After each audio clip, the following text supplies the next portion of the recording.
Assalamualaikum warahmatullahi wabarakatuh. Salam sejahtera untuk kita semua. Pertama-tama saya ucapkan terima kasih untuk penyelenggara, Pak Tri, Pak Harjo, Ibu Susilowati, Pak Panji, dan juga Pak Arief. Rasanya udah lama sekali ya Pak, kita berkenalan, mungkin tadi kita hitung-hitung udah 20 tahun lebih ternyata. Alhamdulillah, itu namanya sustain Pak ya, sustain. Hari ini untuk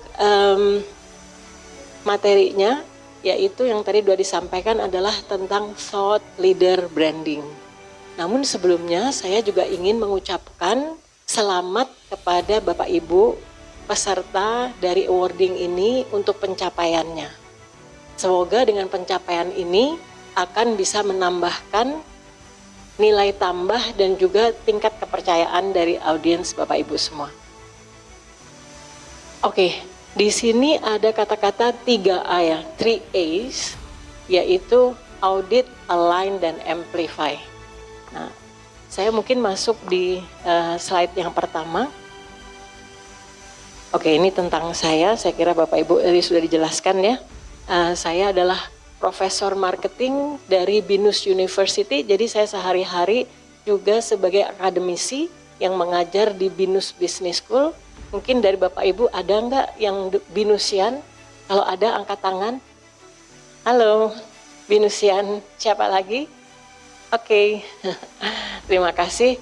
Dan juga selain itu sebagai branding consultant dari Etnomark Consulting, karena saya ini berarti mempunyai 2 dimensi. Jadi sebagai akademisi namun memiliki pengalaman di bidang industri. Dulu saya juga berada di beberapa multinasional, bekerja sebagai brand manager di beberapa multinational company, dan setelah saya masuk ke dunia akademisi, saya juga tetap berada di industri sebagai branding konsultan. Hari ini Bapak Ibu yang saya akan share tentu saja memiliki 2 dimensi tersebut. Jadi 2 dimensi artinya ada konsepnya, namun mudah-mudahan bisa Bapak Ibu terapkan. Itu goalnya. Saya akan refleksi sedikit Bapak Ibu. Bapak Ibu, tahun 2010, saya cari-cari foto saya ya, tahun 2010, saya sudah membahas masalah ini Bapak Ibu. Tetapi judulnya waktu itu adalah Building a Strong I Brand, meningkatkan citra diri. Tahun lalu saya menyelenggarakan workshop yang sama, tetapi Bapak Ibu harus tahu, yang di rebrand itu bukan cuma korporasi Bapak Ibu, bukan cuma produk yang di rebranding, judul workshop pun di rebranding Bapak Ibu. Jadi kalau Pak Tri tadi nanya, apaan sih thought leader? Bu Amalia, saya pengen tahu apa itu thought leader. Turunannya ini adalah dari I brand atau personal brand. Personal brand yang nanti saya akan jelaskan mengapa disebut sebagai thought leader. Jadi ilmu di dalam thought leader co-branding ini telah mengalami transformasi juga. Tentunya tidak sama seperti waktu tahun 2010. Namun saya bisa share juga Bapak Ibu, tahun 2010 saya mengalami kesulitan untuk mengundang partisipan workshop. Karena akhirnya mereka harus datang bayar sendiri karena korporasinya nggak mau dukung. Karena dianggap, ya itu mah untuk Anda sendiri, kenapa perusahaan harus ikut serta. Tapi interestingly, tahun lalu, tahun 2024, pesertanya didukung oleh korporat karena mereka telah menyadari pentingnya thought leader branding itu untuk sinergi kekuatan perusahaan, dan bahkan nggak ngirim 1 loh Bapak Ibu. Ada yang kirim 3, 5, bahkan ada yang 7, dan dari situ saya merasa terharu sekali karena ternyata perjuangan saya nggak sia-sia loh Bapak Ibu dari tahun 2010 terus sampai hari ini. Mungkin dari Bapak Ibu di sini sebagian ada yang memang pengen dengar, tapi sebagian karena harus datang aja di Pak Tri yang ngundang. Mudah-mudahan ada yang bisa dibawa pulang.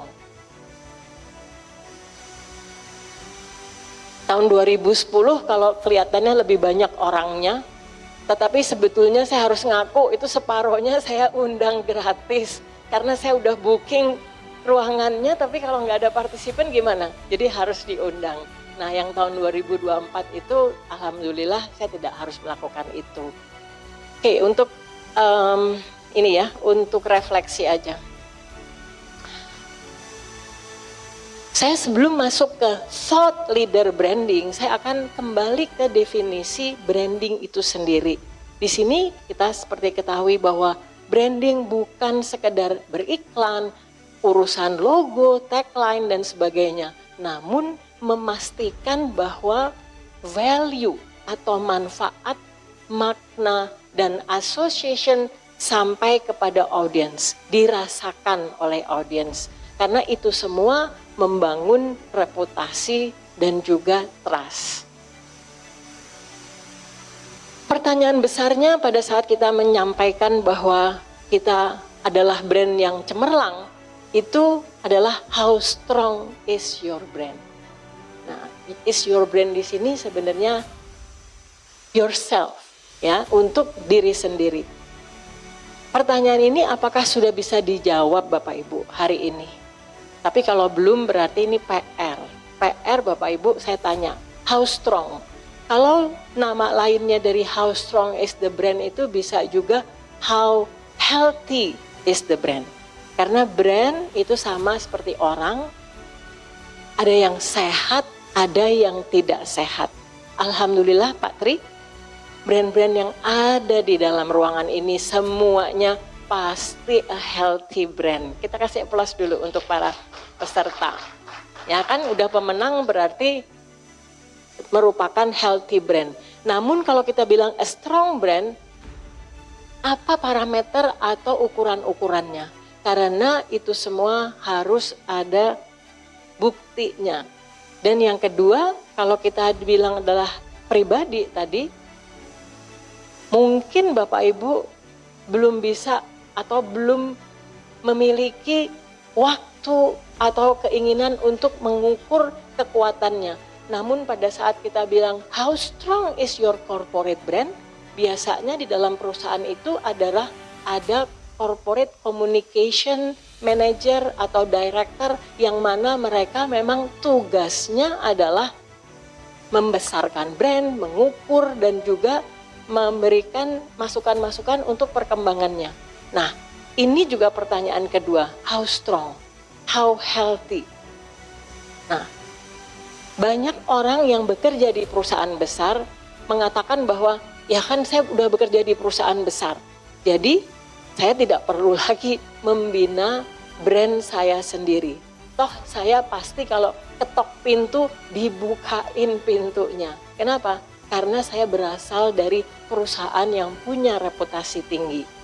Tetapi tadi Pak Tri sudah menyampaikan, di masa sekarang, di masa keterbukaan, di masa kompetitif, ternyata yang akan dicari atau akan ditelusuri bukan hanya corporate brandnya saja Bapak Ibu, tetapi orang-orang yang bekerja di perusahaan tersebut. Karena itu di sini pertanyaan berikutnya adalah how strong is the combined brand?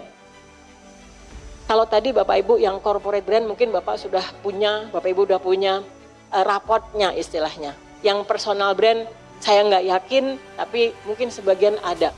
Tetapi combined brand, dan di sini adalah yang akan menggambarkan tingkat kompetitif dari gabungan kedua brand, yaitu leader dengan korporasinya. Di sini hari ini saya ingin memberikan insight atau inspirasi kepada Bapak Ibu yang mungkin selama ini merasa bahwa saya kayaknya nggak mau branding deh, soalnya branding itu kesannya menjadi pamer, kesannya adalah ingin dibilang sesuatu yang kalau misalnya orang lihat itu nantinya dikiranya akan menggambarkan sesuatu yang sebenarnya bukan saya. Tetapi di sini branding itu adalah seberapa manfaat yang Bapak Ibu miliki sudah dikenal atau diketahui oleh para audiens. Dan audiensnya bukan hanya audiens untuk Bapak Ibu pribadi, tetapi adalah audiens dari korporasi di mana Bapak Ibu bekerja. Jadi interestingly, kalau misalnya Bapak Ibu mengatakan, saya udah merasa cukup, saya segini aja cukup, nggak ada masalah kok, selama ini baik-baik aja. Tetapi dengan kompetisi yang semakin ketat, sebenarnya personal brand yang akan dibangun oleh Bapak Ibu ini bukan hanya untuk diri Bapak Ibu sendiri, namun adalah untuk perusahaan.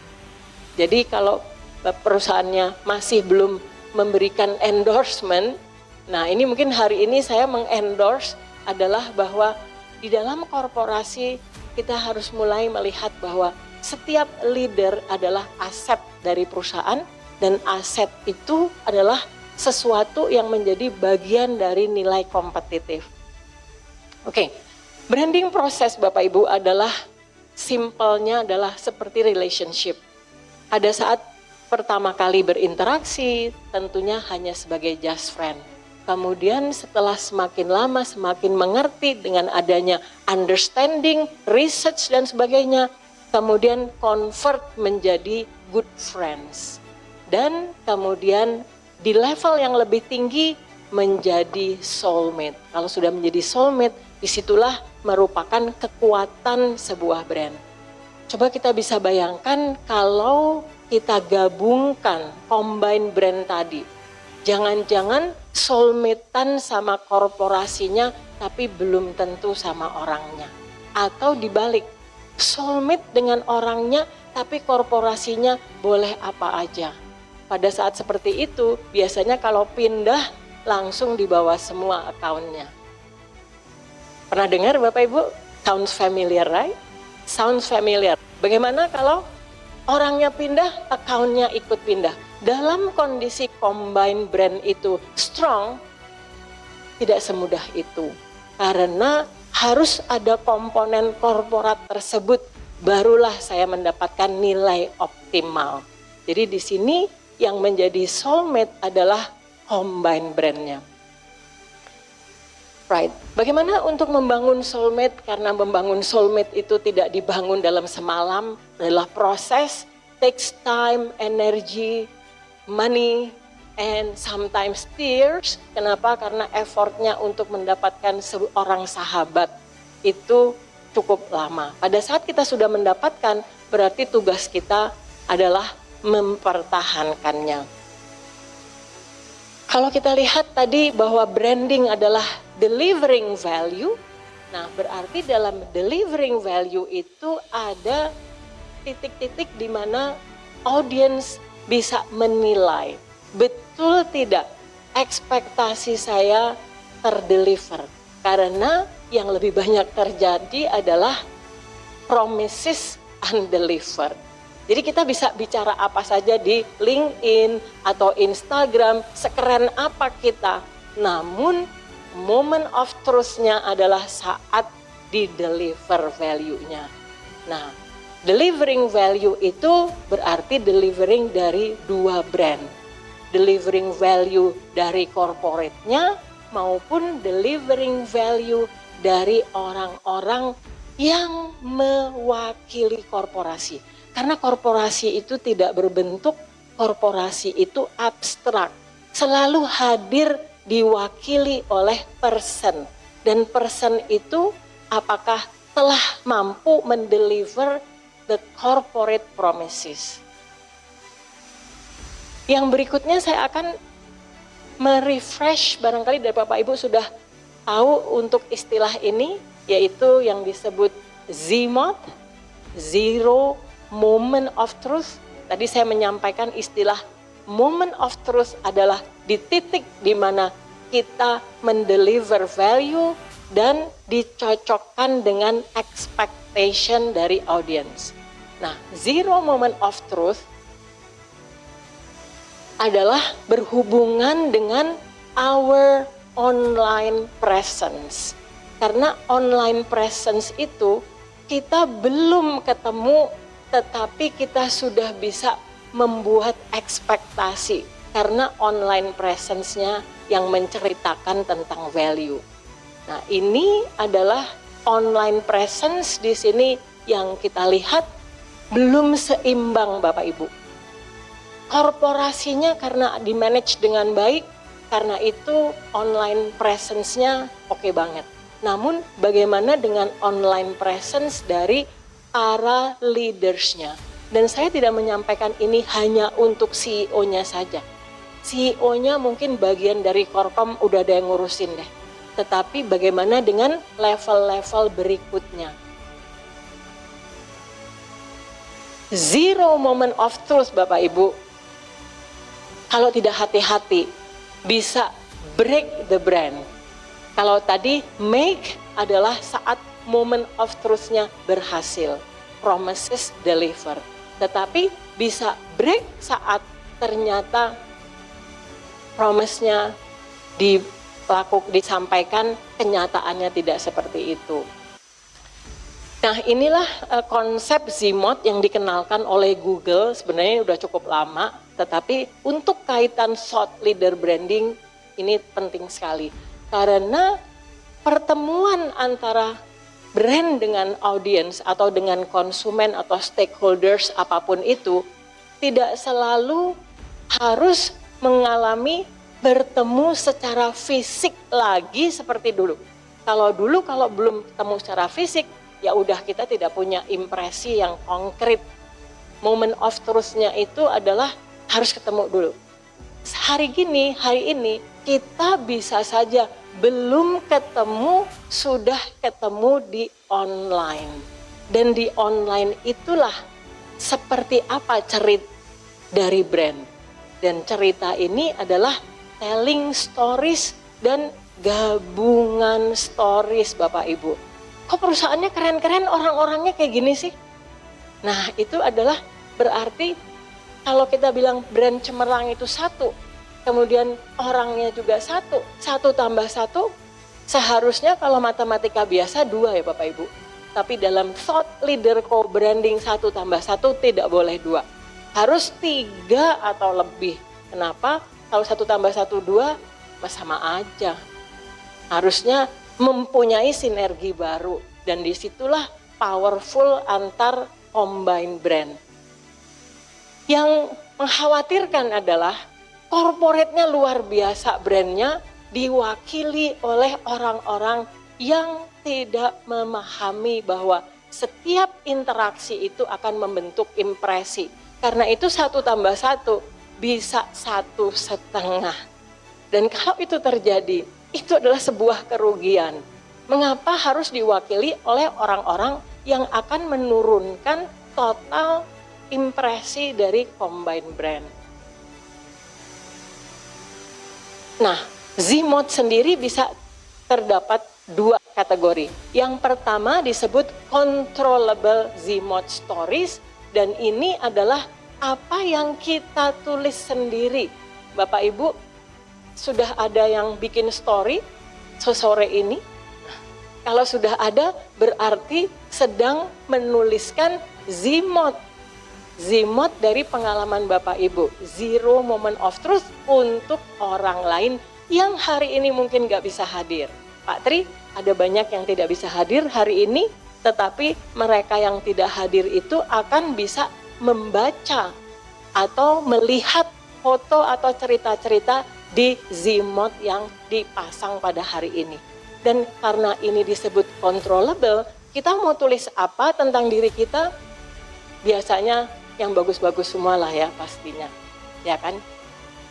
Nah, itu istilahnya disebut udah disaring, kita sendiri mau menceritakan yang bagus-bagusnya. Dan bukan hanya ini, tetapi ada juga di website, kemudian formal media, social media, ini semua ada yang merancang, ada yang membangun, ada yang memilihkan. Kalau itu untuk perusahaan, dipilih dengan hati-hati, dipilih dengan benar-benar kalau muncul itu semuanya positif. Karena ini